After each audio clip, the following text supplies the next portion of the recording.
Hello everyone.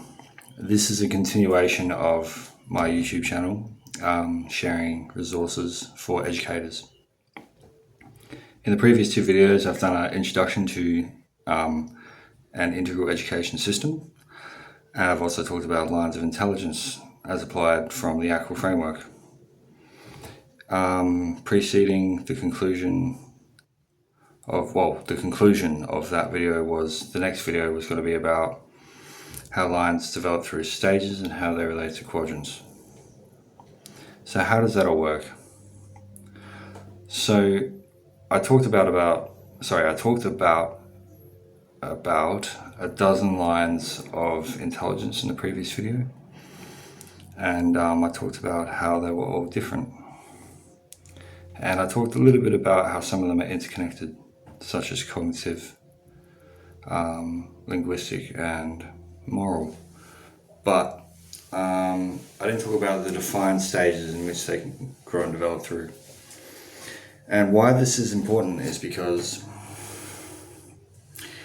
as a culture of educators, if we have an agreement on a few stages that the human being can grow and develop throughout their lives that are deconstructed appropriately to the educational context, then we can start to universally measure growth. Quantitative data around formative and summative assessment practices, which are informed educational practices. So initially these stages were incepted in the field of developmental psychology by Gene Gebser, who wrote a book called Spiral Dynamics, and from there they've gained a lot of traction and adoption into various different models. In the book Integral Psychology, Ken Wilber outlines, I'm not sure the exact number, I think I had the book, I gave it away to someone to read. It would have had a few hundred, maybe, different developmental models comprised by different developmental scientists across different scientific fields, all outlaying different types of intelligence, if you will, and how they grow and develop through different nuanced stages. A developmental model should have at least 3-4 at bare minimum sort of stages. It can probably go up to about a dozen or so before it starts to get a bit nuanced or a bit too complex. Spiral Dynamics originally had, I think, 6 or 7 stages.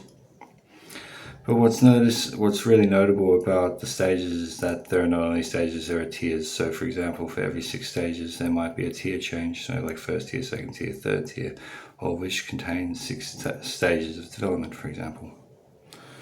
So when we look at the development of a human being going through schooling, academically we can measure developmental stage progression. It could be from being illiterate to being able to write and read and being able to do simple mathematics, being able to communicate through letters, technologically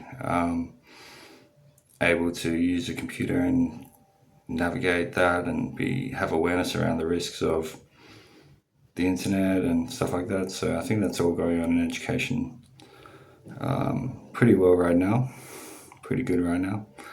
But I think one of the main problems that I wanted to outline mainly in this video about stages is that we can get too far ahead of ourselves, basically. And I'm just gonna have to pause this video. I might come back to it. One sec.